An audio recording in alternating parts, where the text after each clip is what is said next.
Bienvenue, je suis ravie de vous retrouver aujourd'hui pour une nouvelle vidéo papotage.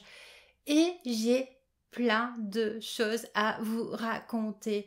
Je vais vous parler de mes projets finis, je vais vous parler de mes projets en cours et je vais aussi vous parler des laines que j'ai achetées. Voilà, donc on a un gros programme aujourd'hui parce que dans chaque thème, il y a plusieurs choses.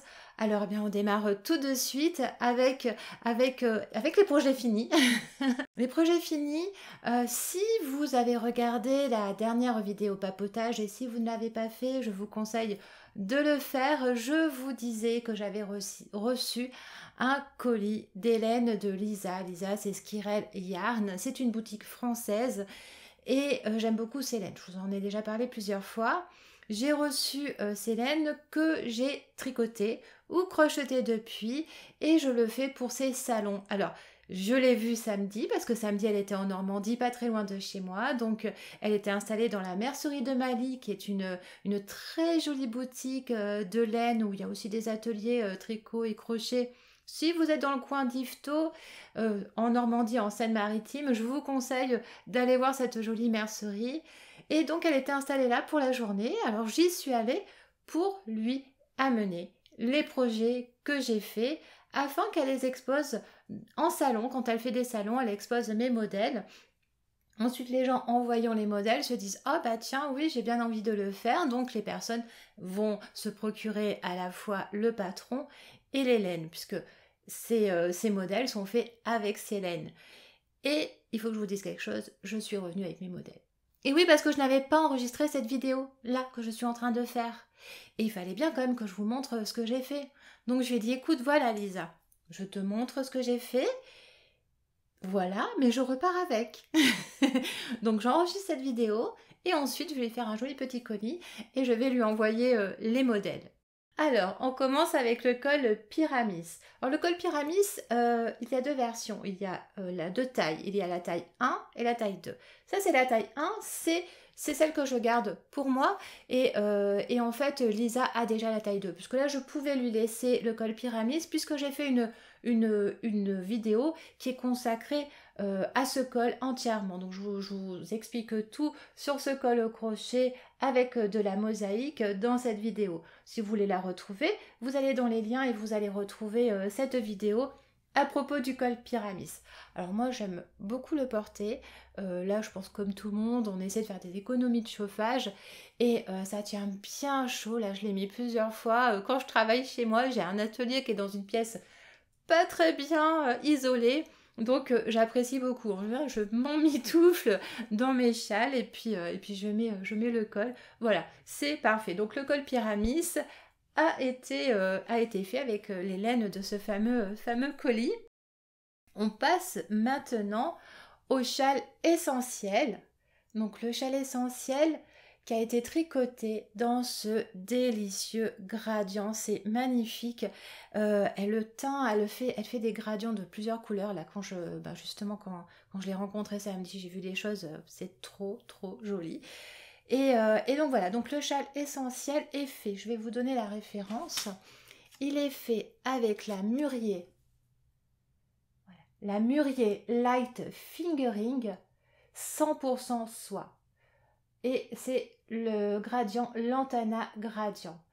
C'est juste un bonheur de douceur. Alors vous voyez comme le châle essentiel se tricote en déjaugé, comme on dit, c'est-à-dire avec des aiguilles plus grosses que ce qui est indiqué sur l'étiquette.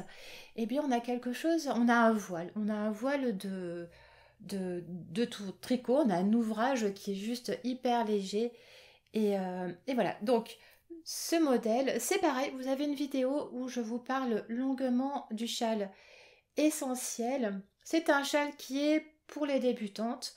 Le début se commence avec le Garter Tab Cast On. C'est un montage qui permet d'avoir une base bien droite.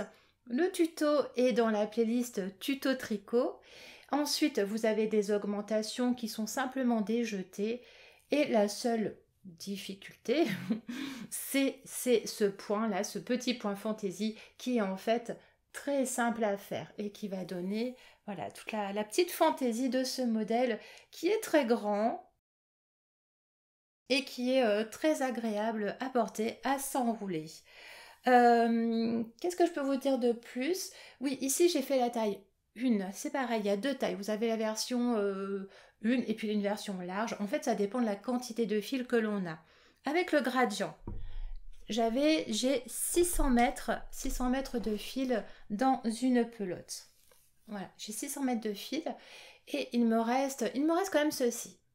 Alors j'aurais pu faire des rangs supplémentaires au niveau de la bordure. J'aurais pu faire un petit peu plus de point mousse. On a une bordure ici qui est très fine en point mousse. J'aurais pu faire un peu plus, mais je voulais faire exactement comme le modèle original. Donc je ne l'ai pas fait. Si vous avez plus de laine, eh bien, faites un rang supplémentaire ou 2 rangs supplémentaires de point mousse. Là, vous pouvez modifier évidemment. Donc la version large, elle a la première partie qui est exactement pareille, jusqu'ici, mais vous avez une bordure avec le point fantaisie, que je vous remontre là, qui est plus large. Ça, c'est si vous avez 2 écheveaux de 400 mètres. Si vous avez 800 mètres de fil, eh bien, vous pouvez faire la version large. Voilà pour le châle essentiel. Je crois que je vous ai tout dit sur ce beau fil sur ce châle que vous trouverez peut-être en salon. Si vous allez à un salon et puis que vous le voyez sur le stand de Lisa, eh bien voilà, ce sera celui-ci. Voilà. Il ne sera pas porté, il faut que je lui envoie. Ça, c'est pas facile. Alors, on passe maintenant au châle de la dame. Le châle de la dame est un modèle au crochet.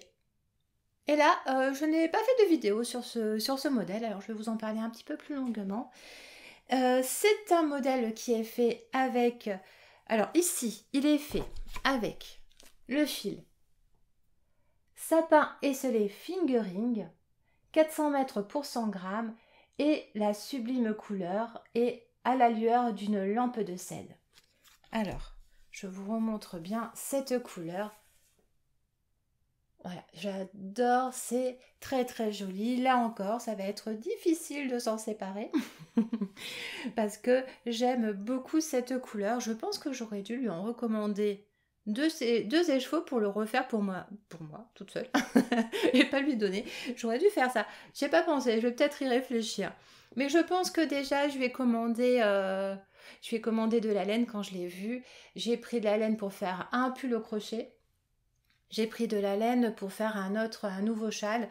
Et il me semble que c'est un petit peu dans les mêmes teintes parce que j'adore ces teintes-là. Donc voilà, mais peut-être que je lui recommanderais cette couleur parce que j'aime beaucoup cette couleur. Je vous la montre là.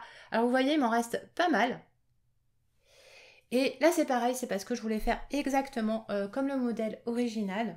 Donc le modèle original a cette taille-là. Mais j'aurais pu continuer finalement, j'aurais pu faire 2 motifs supplémentaires, je pense, pour terminer mon deuxième écheveau. Donc là, il faut 2 écheveaux de 400 mètres. Alors, la sapin esselé, ce qui est très intéressant, c'est que c'est un fil... Alors, attendez, on va voir la mise au point. Voilà. C'est que c'est un fil, vous voyez, qui ne va pas se dédoubler. Au crochet, c'est juste génial parce qu'on ne se prend pas la tête avec un fil qui va se dédoubler et puis on a attrapé qu'un brin ou 2 brins sur les 3. Là, moi, j'adore ce genre de fil comme ça. Donc, qu'est-ce que je vous ai pas dit? Je vous ai pas dit que c'était 70% mérinos et 30% soie.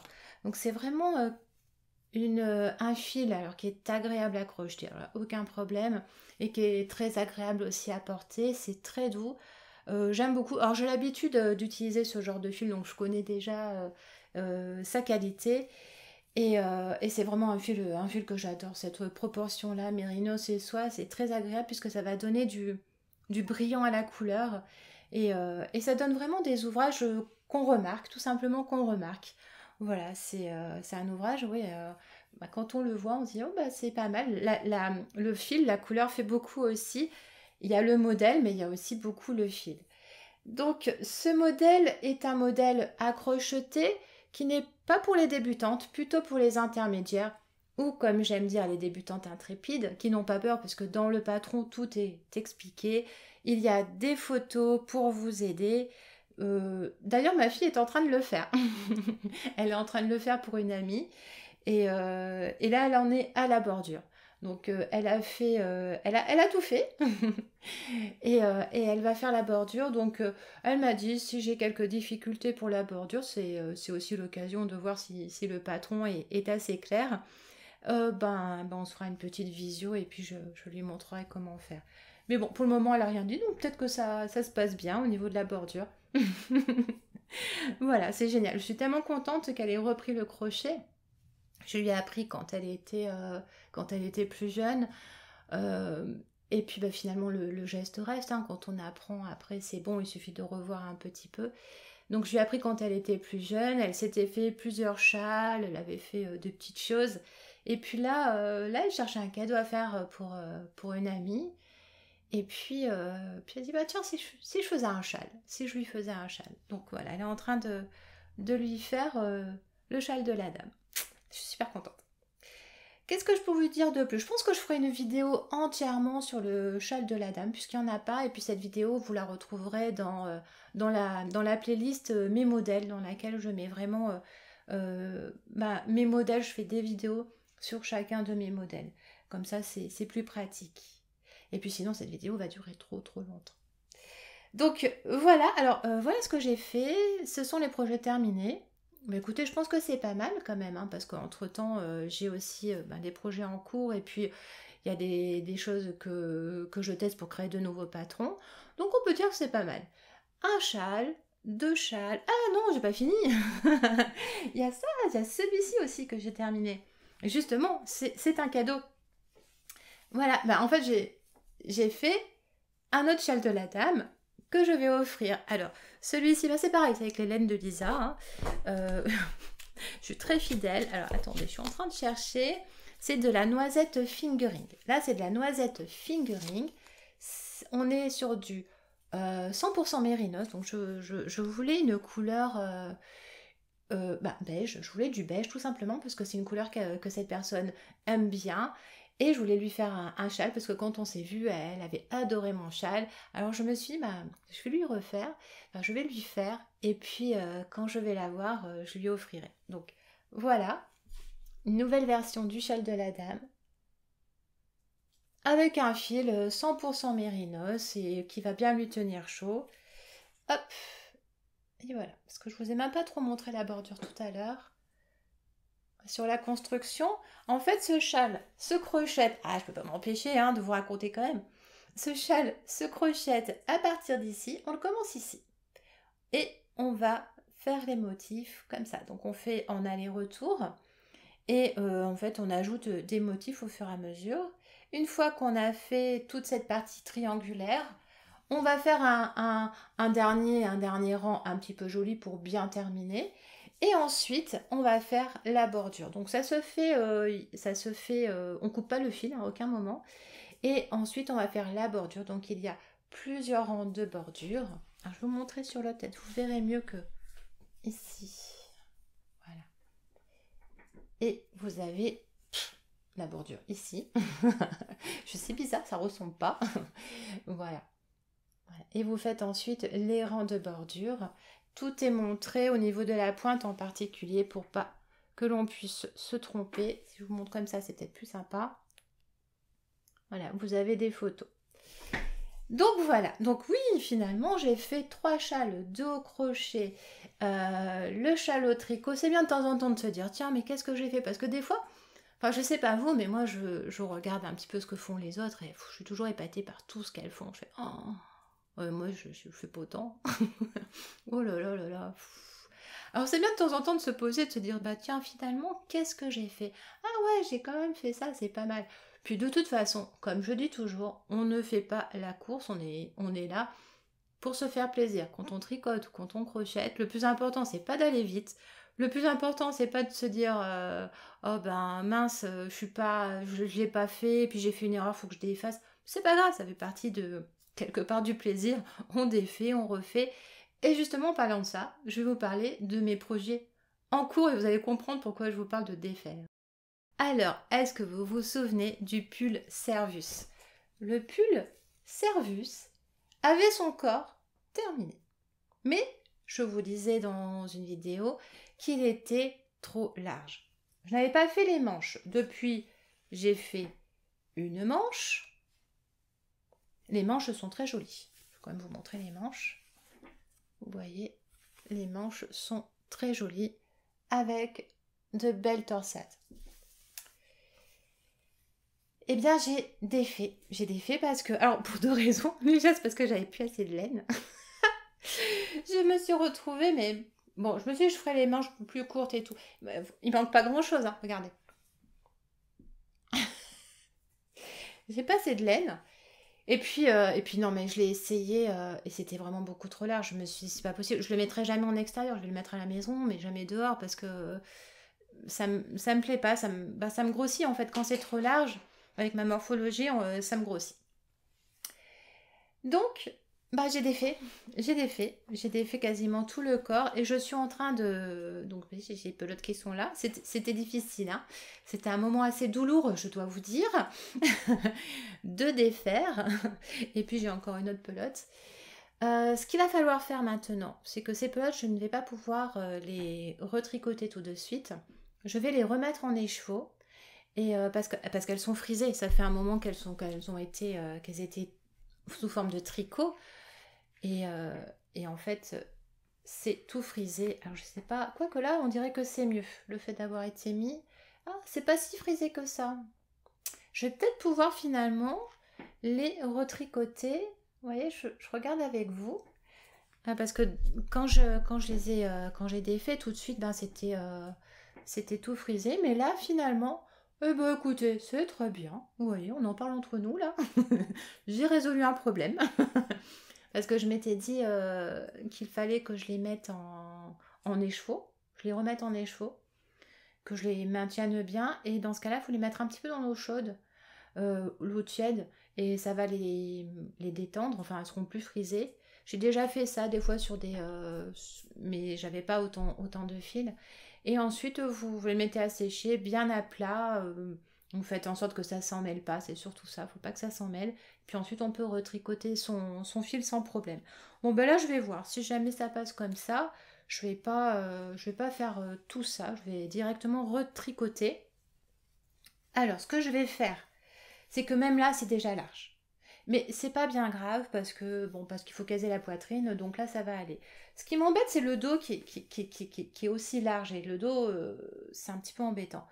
Mais tant pis, parce que je vais pas, je vais voir, mais non. En fait, je peux même pas récupérer sous les bras, c'est trop compliqué. Il y a une solution. Vous voyez, c'est bien de discuter devant sa caméra parce que je trouve des solutions. Ce que je peux faire, c'est défaire jusqu'au niveau de l'emmanchure et peut-être faire déjà quelques diminutions. Mais diminutions qui vont être peut-être plus sur l'arrière que sur l'avant.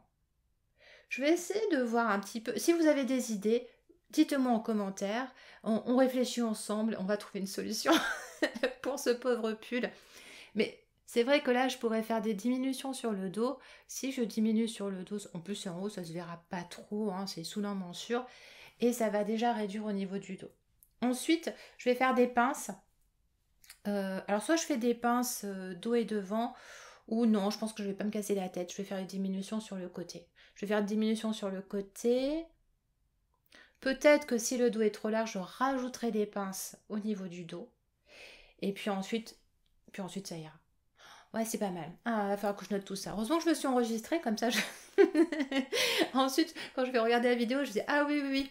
Je vais noter en même temps les idées. On va voir, on va tester. Autre en cours qui se passe très bien. Je suis en train de faire le pull Whispers. Waouh, ça c'est mon super anglais.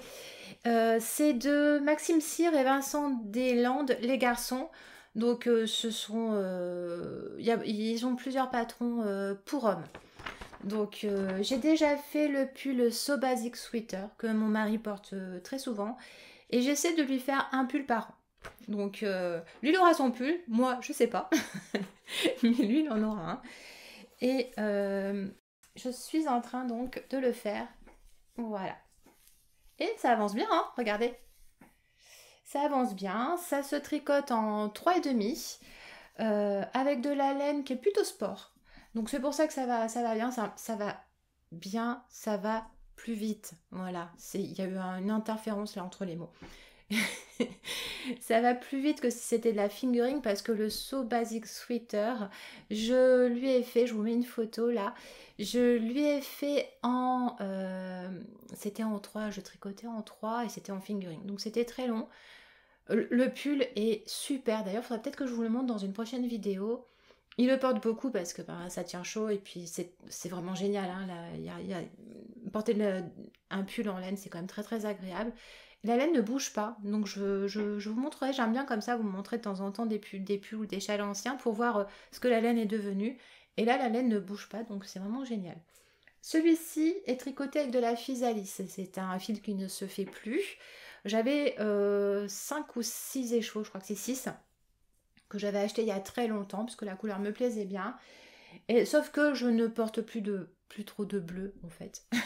Enfin, en tout cas, je me suis dit, bon, il a envie d'un pull, j'ai ces 6 écheveaux en stock, je pense que je vais lui faire. Et donc voilà, je trouve que ça va très bien, ça va beaucoup mieux lui aller.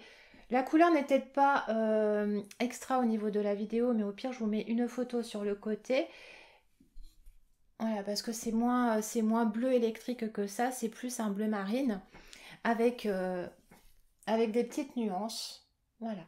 Donc c'est un pull ici, normalement qui se fait avec des rayures. On voit très légèrement les rayures. Hein. Moi, je ne les ai pas vues au début. Hein. Quand j'ai pris le modèle, en fait j'ai découvert qu'il y avait des rayures en allant voir ce que donnait ce modèle sur Ravelry. Vous savez, j'aime bien quand je vois un modèle qui me plaît aller voir sur Ravelry ce que ça donne sur toutes les personnes. Et là, bah, ça donnait bien. Et c'est là que j'ai vu, je me suis dit, mais pourquoi ils sont tous rayés? Et après, quand j'ai vu le modèle, je fais, ah oui, oui. Donc là, on voit très légèrement qu'il y a des différences, il y a deux laines différentes. Voilà. Bon, moi, je l'ai fait uni, ça ne m'intéressait pas de faire des rayures. La fantaisie se trouve au niveau du raglan. C'est un modèle qui est tout simple, mais c'est très bien. Enfin, voilà, mon mari veut pas des choses compliquées. Et puis c'est très reposant d'avoir un modèle simple. Donc, la fantaisie se trouve au niveau du raglan. C'est tout. Et c'est très bien. Voilà, je vous montre là. C'est très joli. Donc ça lui va, là je lui ai essayé, j'ai terminé, enfin j'ai pas terminé, j'ai presque terminé la manche ici. Voilà, j'ai vérifié que la manche lui va, hein, j'ai tout vérifié. Donc sur l'ancien pull, j'ai vérifié sur lui. J'ai fait le corps, mais je me suis arrêtée en cours de route parce que justement, je me suis dit, je vais faire les manches avant et puis comme ça, ce sera mieux positionné et puis on verra pour le corps. Ce modèle n'est pas du tout compliqué. Il y a juste des mailles en droit, des mailles en vert, des mailles torse. C'est un modèle facile à faire. Ce que je peux reprocher au modèle, aux explications, ben justement, c'est qu'il manque des explications. Alors, il manque des explications pour les points. Tout simplement pour les points. On parle de rang raccourci puisqu'il y a une rehausse ici au niveau de l'encolure. Au niveau du dos, il y a une rehausse pour que le pull se positionne mieux, qu'il y ait plus de tissu derrière.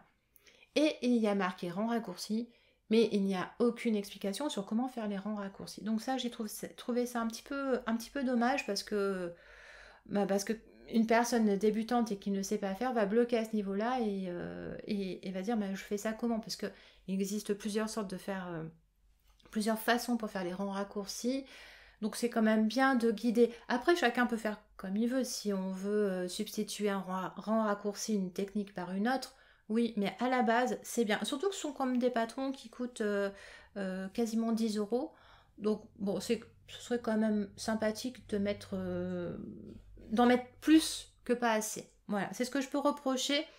Je sais plus, il y a aussi autre chose, mais je me souviens plus, c'est pas bien grave. Mais le coup des rangs raccourcis, je me suis posé la question, je me suis dit, oh bah tiens, je vais aller voir un petit peu comment ils font leur explication. Et en fait, il n'y a pas d'explication sur les mailles. Moi, je vous explique dans les patrons, vous savez, je vous explique tout, hein, même comment faire de mailles endroit ensemble, ou les surgés, etc. Tout ça, je vous explique tout en détail. Là, non. Donc bon, bah, c'est un peu dommage. Sinon, il n'y a pas de problème, hein. Donc voilà, donc bah, je suis très contente de ce pull. J'espère qu'il va bien lui aller. C'est un pull qui... Alors, aussi là, moi je trouve qu'il y a une différence, c'est que là on voit que l'encolure est assez large. Mais je suis bonne au niveau de l'échantillon et tout. Mais finalement, c'est plutôt plus près du cou quand même, hein. Il va pas avoir froid au cou. Peut-être ça va se détendre après avec le blocage, on verra. Mais c'est très près du cou.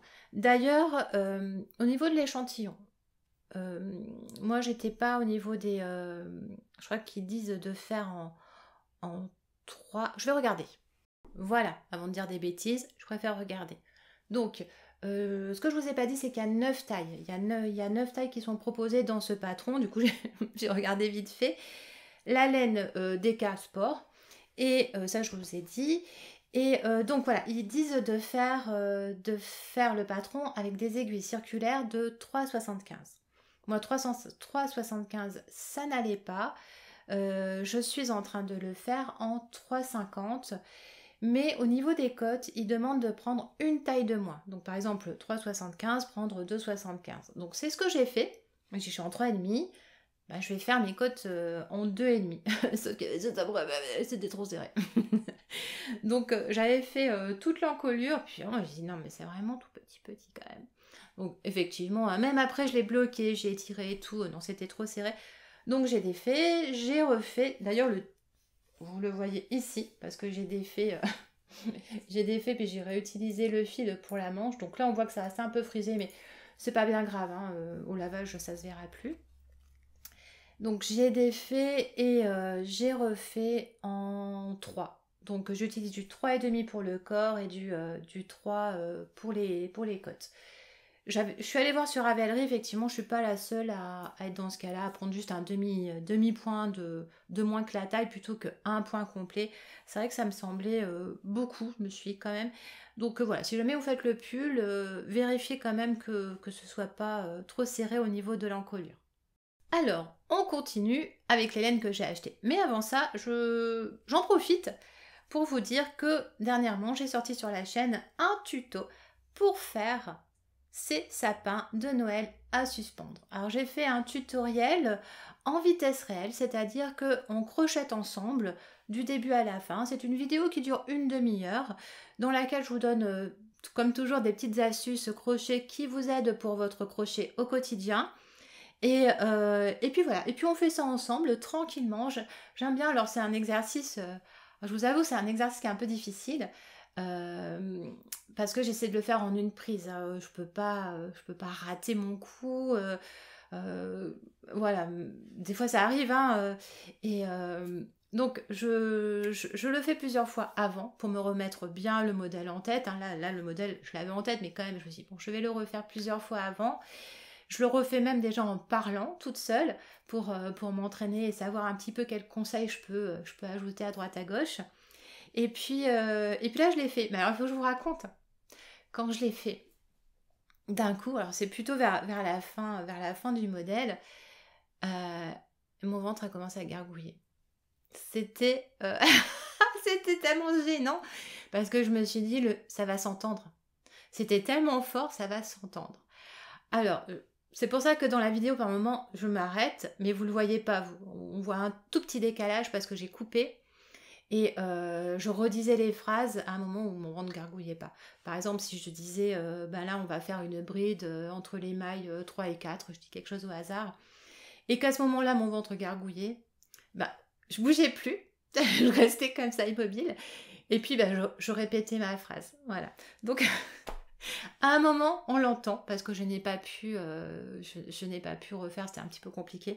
À un moment, si vous regardez la vidéo, vous entendrez un gargouillement, j'ai pas réussi à l'éliminer, un gargouillement vers la fin.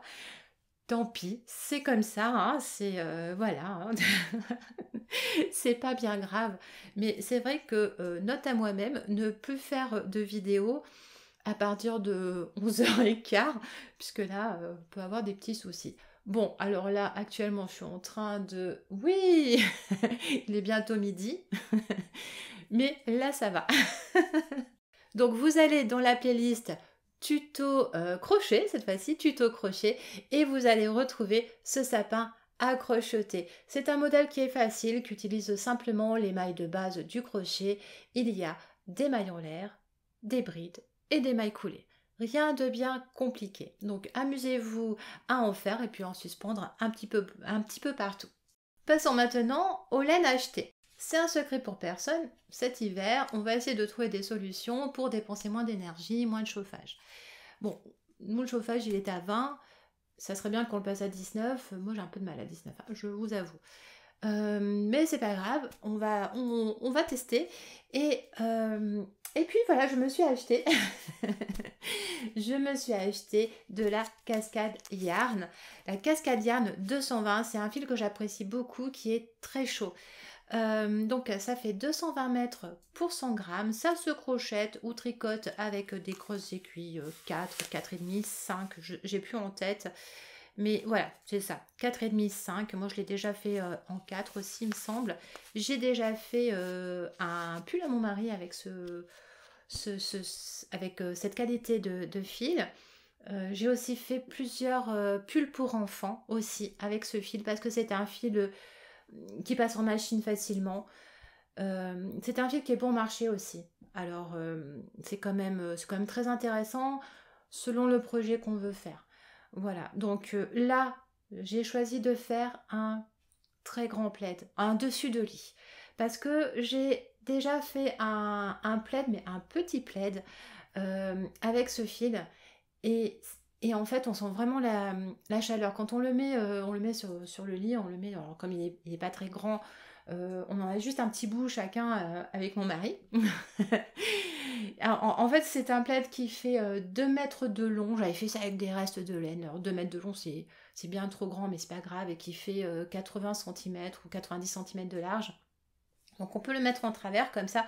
Mais soit on réchauffe les pieds, soit on réchauffe le haut. Voilà, c'est pas très pratique.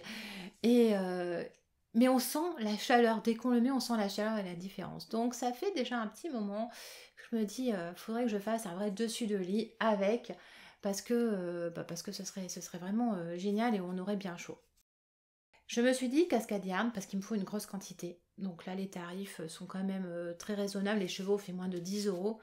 Et comme j'en ai pris plus de 20, bon, voilà, je pouvais pas prendre de la laine teinte à la main, etc. Là, ça aurait fait un plaid vraiment, vraiment trop cher. Je sais que ça passe bien en machine, donc ce qui est pratique aussi. Je sais que ça ne déteint pas, donc que je peux prendre des fils qui sont contrastants. Et j'ai pris donc ces 4 couleurs. Voilà, je vais faire un plaid avec ces 4 couleurs. Je ne sais pas encore exactement comment, j'ai dessiné pas mal de choses, j'ai beaucoup réfléchi. Je pense que je vais faire euh, directement le plaid tout en longueur sur mes aiguilles. Ça va être des rangs très très longs, mais je pense que ça va être plus pratique malgré tout parce qu'au début je me suis dit je vais faire 2 plaids séparés et je vais faire la couture. Mais je ne sais pas si une fois que j'aurai fait le premier plaid, je vais avoir le courage de faire le deuxième. La couture, ça me... pas trop envie. Et puis je me suis dit, je vais peut-être faire directement des grands... en plus grand, mais ça fait pas tant de mailles que ça, puisque c'est quand même un fil qui est gros. Catégorie, je pense qu'on peut la mettre dans la Aran. Je suis pas sûre, là, j'ai plus en tête. 200 mètres pour 100 grammes, je pense que c'est Aran. Donc je pense que je vais faire ça. Je vais faire directement des longs rangs. Et puis par rapport à ce que je veux faire aussi, si je fais 2 côte à côte, ça va pas être très joli.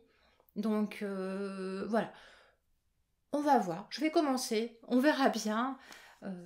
Une chose est sûre, c'est que quand je vais la tricoter, je pense que je vais avoir bien chaud. Ça va peut-être un petit peu lourd aussi, mais là c'est pour ça que c'est quand même bien d'avoir des aiguilles circulaires avec le câble pour ne pas avoir tout le poids du projet sur ces aiguilles. Donc, de toute façon là ce serait difficile à mettre sur des aiguilles droites. Enfin voilà, je vais faire ça. Je noterai les explications au cas où ça vous intéresse. On verra bien. Voilà, c'est en train C'est en train de prendre forme dans ma tête. Mais d'abord, je veux terminer le pull bleu. Mon pull, on va voir un petit peu ce que ça devient, je vais y réfléchir. Mais c'est pareil, ça devrait aller assez vite parce qu'à part les diminutions, c'est que du jersey, donc ça va vite, je peux faire ça devant la télé. Et puis j'attaque donc le gros du gros, c'est-à-dire le plaid pour avoir chaud cet hiver. Autre laine que j'ai pris chez Lisa samedi, eh bien écoutez, c'est de la laine à chaussettes, marron. En fait, elle m'amusait.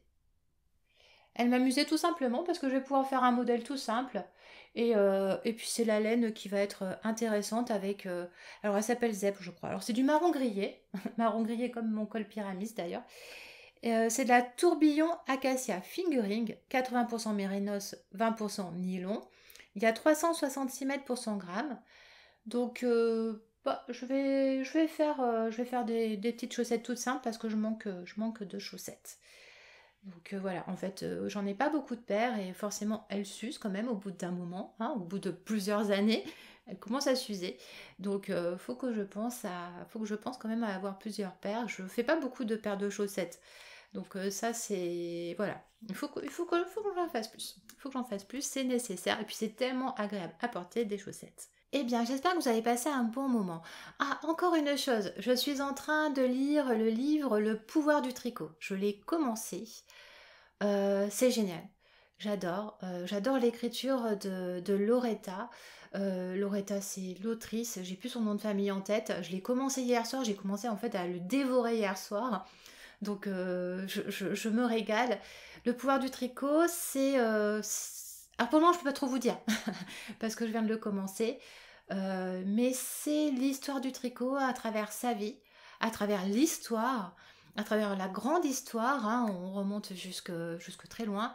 C'est absolument passionnant. L'autrice est journaliste, économiste, mais je vous raconterai tout ça dans une vidéo. Je pense que je ferai une vidéo quand j'aurai terminé ce livre. Je ferai une vidéo consacrée au pouvoir du tricot.